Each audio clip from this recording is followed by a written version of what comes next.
tardes a todos, bienvenidos. Hoy nos acompaña Kervin García, nosotros somos parte de la Fundación Libre, mi nombre es Agustina Blanco. Yo soy Alexander Beglenov Belchior y bueno, vamos a hablar un poco de la situación de Venezuela y de cómo saliste también del país. Bueno, gracias ante todo, chicos, por este espacio en el que también me dan la oportunidad de hablarle a Argentina y al resto del mundo sobre la grave crisis que se está viviendo en Venezuela. Sí, bueno, como ustedes lo decían, yo soy periodista, salí hace 3 años, en el 2014 salí de Venezuela prácticamente huyendo del país, producto de una serie de amenazas de muerte, de agresiones físicas y verbales en mi contra, que me vieron obligado a decidir si resguardar mi vida o entregarla en un país en el que hoy la justicia prácticamente es invisible, es una justicia parcial, es una justicia que hoy persigue la disidencia y que bueno, los héroes de la patria ya los hemos visto que están en el cementerio o están detrás de las cárceles y yo no quería ser uno de ellos. Kervin, coincidimos entonces que en Venezuela hay una dictadura moderna. Bueno, yo no sé si moderna, pero es una dictadura disfrazada de democracia, porque efectivamente el gobierno de Nicolás Maduro fue electo democráticamente, ¿no? A través de un proceso electoral que se vivió luego de la muerte de Hugo Chávez. Y pudiésemos decir que evidentemente es un país democrático en el que se escogieron a sus dirigentes, pero que progresivamente se fue recrudeciendo esta dictadura, digamos, esta especie de persecución producto de la poca aceptación que venía teniendo, o esta poca aceptación que venía aumentando cada vez más por parte del gobierno de Nicolás Maduro. Así que evidentemente estamos dominados por una dictadura, que eso se tiene que decir así con nombre y apellido. Entiendo que muchos políticos, diplomáticos a nivel mundial no lo puedan hacer por un tema de diplomacia, pero que están claros de que eso es lo que se está viviendo en Venezuela, un estado forajido, un estado en el que no se respetan las instituciones, en que las instituciones están dominadas por el Ejecutivo Nacional y que no tienen ningún tipo de autonomía. El rol del Estado ha fallado. Completamente. ¿Cuál fue el hecho que dio este cambio básicamente de políticas? ¿Cuándo pasó de ser un gobierno democrático a ser una tiranía? Mira, la actitud de Nicolás Maduro, en un principio él supo que evidentemente no estaba preparado para este cargo que repentinamente se le dio, además. O sea, un pueblo que terminó votando por Nicolás Maduro porque Chávez así lo pidió antes de morir. Entonces, porque le habló un pajarito. No, porque cuando Chávez antes de morir, él se fue a Cuba para que lo operaran por enésima vez, y él pidió ante todo el país, a través de una cadena nacional por radio y televisión, que si llegase a ocurrirle algo a él, parecía que quizás ya lo presentía, que por favor votaran por Nicolás Maduro, porque aparentemente él era la persona más adecuada, viniendo de haber sido durante 6 años canciller de la República. Entonces tenía quizás esa... Y Maduro, tenemos entendido que es colombiano. Mira, eso? Y es colectivero, o sea, maneja buses. Claro, sus pasados fueron, él fue chofer del Metrobús, sí, durante muchos años en Caracas, además sindicalista,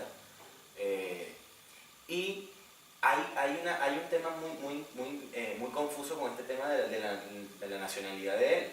Ahora, porque se dice que él dijo que nació en una zona que se llama Los Chaguará, en Caracas. La presidenta del Consejo Nacional Electoral dijo que él nació en una zona que se llama La Candelaria. Y Elías Agua, que hoy en día es ministro de Educación y ha pasado por no sé cuántos cargos estadales, dijo que él nació en un lugar que se llama El Valle. Entonces, ¿cómo se explica? O sea, ¿cómo nadie sabe dónde nace el presidente de la República?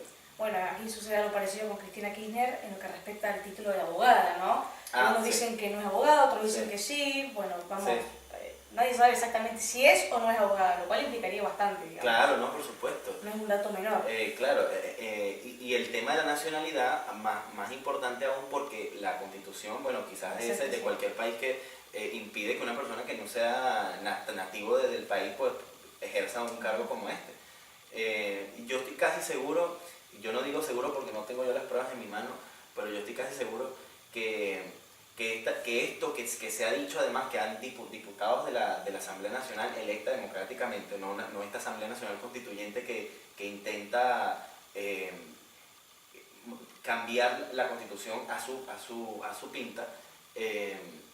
Estos diputados han ido a Colombia, en Cúcuta específicamente, y han investigado y han entrevistado a gente que aseguran haber visto y nacido y criado a Nicolás Maduro en un pueblo en Cúcuta, y que posteriormente sus padres se lo llevaron a Caracas, bueno, producto en esa época cuando Venezuela era la cuna de la riqueza en Latinoamérica, donde todo el mundo se iba a Venezuela. En esa época, bueno, los colombianos, todo era al contrario. Ahora los venezolanos estamos en búsqueda de un lugar que nos abra las puertas, y ahora los colombianos, bueno, en ese sentido, pues han sido receptivos con nosotros, principalmente el gobierno. Pero yo no tengo ninguna duda que ahí hay una tramaña que ellos no han querido ni siquiera aclarar, y que al ellos admitir que este señor no nació en Venezuela, evidentemente está usurpando un cargo que a él no le corresponde. ¿Cómo se sostiene este gobierno? ¿Cómo logra sostenerse? ¿Cuáles Mira, son las razones? Ahí ellos están sostenidos sencillamente por la Guardia Nacional Bolivariana, que son los militares, que son quienes tienen las armas. Ahí la gente dice, tiene que haber un golpe de Estado, pero ¿quién va a dar el golpe de Estado si nadie da golpe de Estado si no es un militar? El pueblo puede salir a la calle y tumbar a un gobierno a través de la protesta continua y una protesta dura de calle, pero que no se coman ese cuento la gente de creer que en Venezuela el pueblo va a dar un golpe de Estado. Si eso no es así. Los militares están allí, los de alto rango evidentemente, porque los militares de bajo rango, los soldados, etcétera, son muchachos que como cualquier otro pasan hambre igual. Sus familiares no tienen dónde conseguir la comida. ¿Qué consecuencias ha traído el retiro de Venezuela de la OEA? Bueno, fíjate que eso es un caso que aparentemente quedó ahí medio entreabierto y cerrado, porque ellos evidentemente solicitaron el retiro de esta organización, y sin embargo es un proceso que dura hasta 2 años. Entonces, dicen no estar en la organización, pero acuden cuando se trata este tema de la crisis política en Venezuela. Entonces, como tú estás en un espacio que tú no estás Estás sin estar. Hicieron una asamblea paralela. Claro, por supuesto. Entonces es una cosa irrisoria. Obviamente, ellos creen que al salirse de la OEA sencillamente es un acto totalmente como decir, bueno, nosotros somos más rebeldes que ustedes, nosotros somos más bravos, con nosotros nadie se mete. Entonces ustedes, claro, más revolucionarios. Ese socialismo del siglo XXI que no cala ni ahí ni en ningún otro país del mundo, porque tienen políticas erradas y que además son personas con doble moral, que dicen que ser rico es malo y los primeros ricos son ellos. Tú ves ahora los hijos de Chávez, ¿dónde están las hijas? Están como agregadas de la Organización de las Naciones Unidas en Nueva York, unas niñas que ni siquiera acuden a las sesiones, porque lo han dicho además quienes ahora son disidentes del gobierno, y son las personas más millonarias del país. ¿De dónde? Si fueron niñas que crecieron con Chávez, y hoy toda la familia de Chávez son las más millonarias del país. Económicamente se sostienen, ya que hablabas de la parte económica y se sostienen vendiéndole petróleo justamente a Estados Unidos. ¿Cómo puede ser que Nicolás Maduro siga vendiéndole petróleo a Estados Unidos, siendo que está en contra y cada vez que puede habla de los imperialistas, de Trump? Bueno, a eso hablamos de la doble moral. Además que a ellos obviamente no les conviene estar mal económicamente con Estados Unidos, porque son quienes financian y quienes le dan ese oxígeno al Estado. Y además, peor aún, Estados Unidos le está vendiendo gasolina a Venezuela, porque la producción en petróleos de Venezuela, que es PDVSA, la empresa que produce el petróleo, no es ni la cuarta parte de lo que se produce. ¿Es la única empresa que produce petróleo en Venezuela? Sí, y es la que distribuye a nivel nacional. Evidentemente el precio de la gasolina en Venezuela, obviamente, como decimos allá, el precio de gallina flaca, o sea, es lo más barato que hay. Cuesta más comprar un envase de medio litro de agua que llenar un estanque de gasolina. ¿Te has metido en ese tema? Contanos cuál es el salario mínimo en Venezuela, qué es lo que se puede comprar. Contanos un poquito. El sueldo mínimo en Venezuela actualizado a septiembre de 2017 es de 97.500 y tantos bolívares. Y eso equivale a $6, hablando al dólar paralelo, a lo que llaman aquí el dólar blue, ¿Por qué? Porque es el único dólar al que la sociedad tiene acceso. Nadie tiene acceso al dólar oficial. El dólar oficial está allí como un dólar fantasma, como para que se diga que el Banco Central de Venezuela publica este tipo de cifras, pero en realidad nadie tiene acceso a esto. Entonces estamos hablando de un sueldo mínimo que solamente alcanza para comprar, imagínense, el sueldo mínimo es de 97.000 bolívares y un cartón de huevos vale 30.000. Y un kilo de queso duro para rallar vale 20.000. Y un paquete de harina pan para hacer arepa, que es el alimento más común en Venezuela, vale 10.000 bolívares. Entonces, ¿de qué estamos hablando? O sea, la gente se muere de hambre y lo poco que consigue, lo consigue a precios exorbitantes. Hoy en Argentina hay alrededor de 30.000 venezolanos exiliados, sí, que pudieron de alguna manera salir de Venezuela. Sí. Vos me contaste un poco, nos contaste antes de la entrevista, cómo fue tu salida de Venezuela y me hablaste del precio de lo que es un pasaje de avión. Sí. Contame un poco más, contame un poco de eso. Mira, la cifra de los venezolanos aquí en Argentina se queda corta. En lo que es en el caso de Santiago, solamente en Santiago, en Chile, hay 40.000, nada más en Santiago. Entonces, en el resto de las regiones hay más o menos casi 8.000. Pero tocando el punto del tema del pasaje, efectivamente, ahora, actualmente, es casi imposible salir del país a través de un vía aérea, digamos, porque primero las aerolíneas ya casi no están en el país, se han tenido que ir porque el gobierno le debe a todo lo que es la Asociación de Aerolíneas, les debe más de 4.000 millones de dólares que no se los pagaron, porque en ese entonces el proceso era de esta forma. La aerolínea, el Estado le cobraba a la aerolínea por estacionar en estos hangares de los aeropuertos nacionales e internacionales en Venezuela, les cobraba en dólares por minuto, algo así, que era por minuto, por hora, una cifra en dólares descomunal. Y el gobierno le impedía que ellos le vendieran los boletos a los venezolanos en moneda extranjera. Entonces, ellos decían, bueno, nosotros estamos vendiendo los boletos en bolívar, en moneda venezolana, pero ustedes también cóbrenos en moneda venezolana, porque entonces, ¿de qué estamos hablando? Estamos perdiendo. Así se fue acumulando esta deuda del gobierno a las aerolíneas, porque las aerolíneas, cuando tenían la moneda venezolana, ellos decían, bueno, para cambiar esto a dólar, tenemos que cambiarlo con el Estado. Y el Estado decía, no, hoy no te pago, mañana te pago, mañana te pago, mañana te pago. Se hizo una deuda de 4.000 millones de bolívares. La mayoría de las aerolíneas tuvieron que irse del país. Y bueno, es una deuda que tiene el Estado con las aerolíneas. Sí, y que las tiene actualmente, y eso desde hace 3, 4 años para acá. Cuando yo me fui de Venezuela, justamente ya esa deuda la tenía. Y bueno, me tocó pedirle el favor a un amigo que trabajaba en una aerolínea para que me prestara un boleto de cortesía para yo ir de Caracas a Chile a comprar un boleto para irme de Caracas a Chile. ¿Cómo se explica esto? Bueno, el gobierno, para tú pedirle dólares al gobierno, te lo activan a través de tu tarjeta de crédito. Para que ellos te activen esos dólares, tú tienes que presentar un boleto aéreo. Para presentar el boleto aéreo, tienes que comprarlo en dólares. Y como no tienes acceso a los dólares, tuve yo que pedirle el favor a este amigo que trabajaba en la aerolínea y me emitió un boleto, era real, pero no tenía ningún costo en este caso porque era un boleto de cortesía. Fuimos a Chile, hicimos un viaje de 3 días para que en Chile se me activaran los datos de mi tarjeta de crédito, pagué el pasaje y me regresé a Caracas. Yo no podía utilizar ese boleto para quedarme en Santiago definitivamente porque ponía en riesgo el trabajo de mi amigo, porque él no estaba en esa condición, sino que era un beneficio como trabajador de la aerolínea. Entonces es una locura, o sea, explicar esto siempre la gente queda con vacíos, porque te dicen cómo es posible que en un país tú tengas que salir de tu país para comprar un boleto para irte del país. La otra opción que tienen es salir vía terrestre, pero eso es un riesgo muy grande porque durante el trayecto en todos los estados del país hay decenas de puntos de control de los militares que mandan a bajar a todo el mundo de los autobuses y los revisan uno por uno. ¿Cuánto tienes? ¿Para dónde vas? ¿Cuántos días? ¿Por qué? ¿A qué te dedicas? Y casi que la partida de nacimiento de tu tatarabuelo.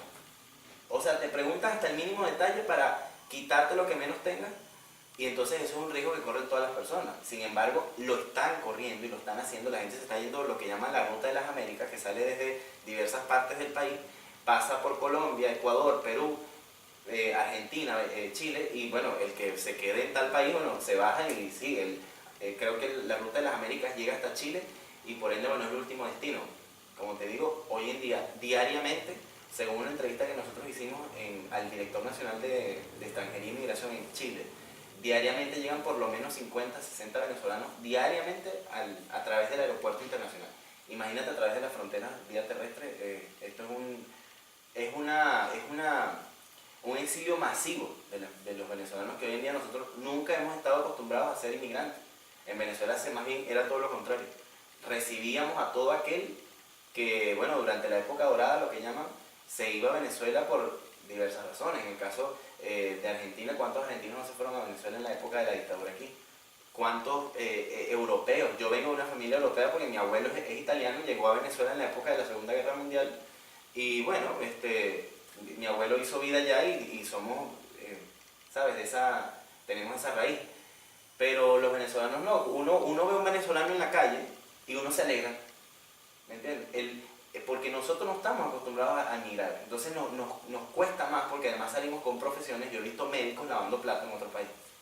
Bueno, como en Cuba. Claro, como en Cuba. Todos tienen profesores, ingenieros electrónicos, médicos y trabajan en hoteles, están sirviendo el café y demás. Sí, porque sí. la mejor salida laboral que tienen ellos El turismo. es el turismo. Y la medicina, en este caso, muchos médicos optan por irse de misión, porque ese es como el método que usa Cuba.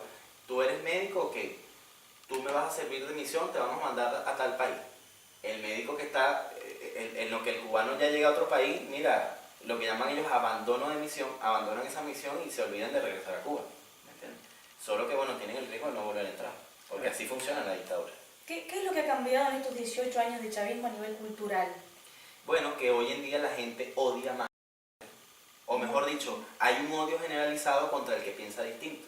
Hay un odio generalizado contra el que tiene algo producto de su esfuerzo.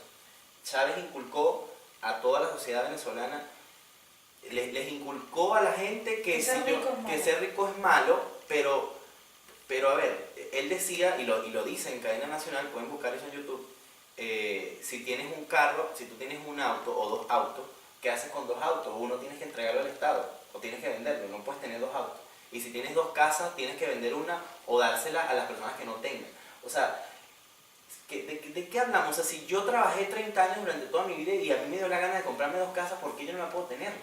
Entonces se inculcó el odio del que el que tiene es porque es rico de cuna y por ende son hijos de papá y mamá que, digamos, maltrataron a la clase obrera y todo este tema. Entonces el que es obrero es el denigrado. O sea, es una cosa, digamos, como ficticia, porque además que en Venezuela la educación es gratuita. Entonces el que no estudia es porque no quiere. ¿Me explico? Obviamente hay universidades privadas, pero la gran mayoría son universidades públicas y son universidades de calidad, reconocidas a nivel mundial. Entonces realmente el cambio ha sido más que todo un cambio cultural, un cambio... yo lamento que la situación que está pasando ahora quizás nos haya convertido en una sociedad más desconfiada, más desunida, porque nosotros antes éramos, no importa si tú eras ADECO o eras Copellano, que eran los dos partidos más poderosos del país, hoy en día si eres chavista, así seas tu papá o tu mamá o tu hijo, si eres chavista eres mi enemigo, ¿me entiendes? Y además que eso lo han dicho ahora y es un lema que ellos siguen manteniendo, que es que si tú piensas distinto eres traidor a la patria, imagínate tú. O sea, tú no tienes derecho a decir yo no estoy de acuerdo contigo. O sea, ¿por qué entonces no está la libertad? ¿Me entiendes? O sea, así como te escogimos te podemos decir lo estás haciendo mal, anda vete. O sea, tú no eres... El presidente nunca es el padre de una familia, como hace poco lo comparó una chavista, una de las ministras, dijo que Nicolás Maduro era como el papá de todos los venezolanos y que los venezolanos tenían que hacerle caso a su papá. Bueno, de hecho han leído bastante a Ernesto Laclau, pareciera, porque toda Claro. la cuestión de esto de los ídolos populistas Sí, y demás, sí, total.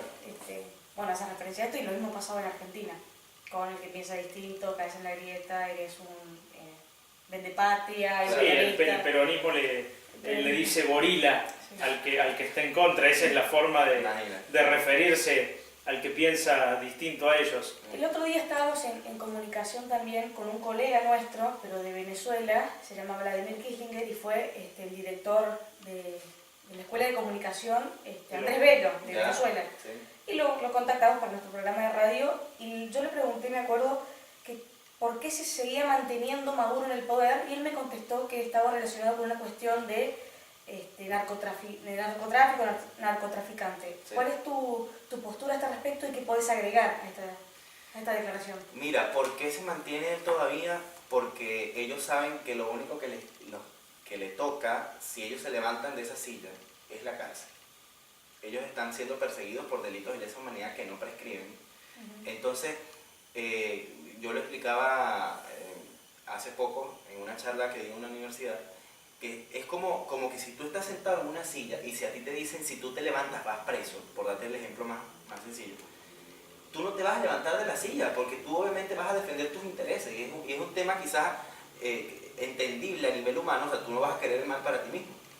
Entonces, ellos saben, ellos están al tanto de todo lo que han hecho, ¿ves? Entonces, si te levantas de la silla vas preso, entonces yo no me voy a levantar. Si viene alguien, yo le voy a dar patadas, le voy a dar golpes, pero no me voy a levantar de esta silla. ¿Cuál es la salida? Bueno, que vengan 3, 4 personas y te levanten a la fuerza y chao. ¿Me entiendes? Y por eso ellos siguen allí. Ellos están perpetuados porque saben que el único lugar seguro en el que están es en Venezuela, porque ellos dominan todo lo que es las instituciones y a nivel de la Guardia Nacional Bolivariana y todo eso. Bien, pero ellos se mantienen en la silla, perfecto, porque saben que si no lo que les toca es la condena a la cárcel. Pero digamos, ¿qué están buscando? ¿Hay un negocio con el narcotráfico en el gobierno de Venezuela? ¿Te consta, no te consta? ¿Qué bueno, puedes agregar? yo nunca he visto o sea, yo nunca he sido testigo de ninguna negociación de narcotráfico, pero la fiscal general de la República, que es quien tiene voz y voto para hacer ese tipo de declaraciones, lo ha dicho públicamente. O sea, si lo dice la fiscal, ¿cómo no lo va a decir el resto?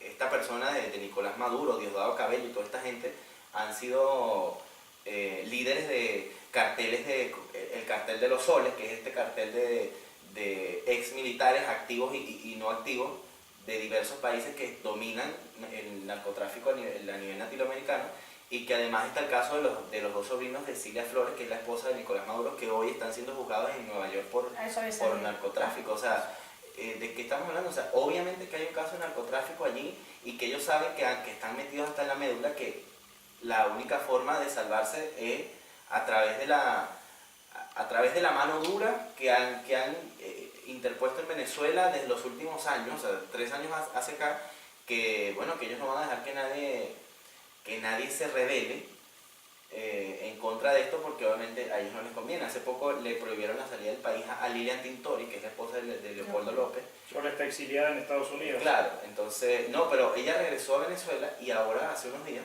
intentó salir del país y no, ya ella no va a salir del país. O sea, es una persecución y lo que llaman allá en Venezuela una cacería de brujas terrible que hay no solamente contra periodistas, contra ciudadanos, sino contra cualquier político, incluso siendo de su camada, político chavista, que dicen, mira, ¿sabes qué? Yo no puedo seguir con eso, yo me aparto de esto porque lo que ustedes están haciendo está muy mal. ¿Qué puede hacer uno como periodista? Hablo no de uno como yo, como ella, sino un periodista venezolano que ha vivido esto, ya sea desde adentro o desde afuera. ¿Qué se puede hacer? Mira, por ejemplo, en el caso de los periodistas que están dentro del país, que tengo muchos amigos allá que en los últimos meses han sido agredidos hasta con perdigones. O sea, mira, yo los admiro mucho porque es un acto súper heroico. O sea, en lo que va de año, por lo menos 200 periodistas han sido agredidos, nacionales e internacionales. O sea, eso no se veía antes.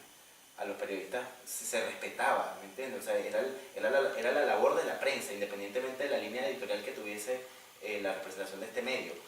Pero yo creo que no, el miedo no nos trae nada bueno, porque en el fondo le llenas de oxígeno a esta gente para que sigan violando los derechos humanos a carta cabal y sigan haciendo lo que quieran.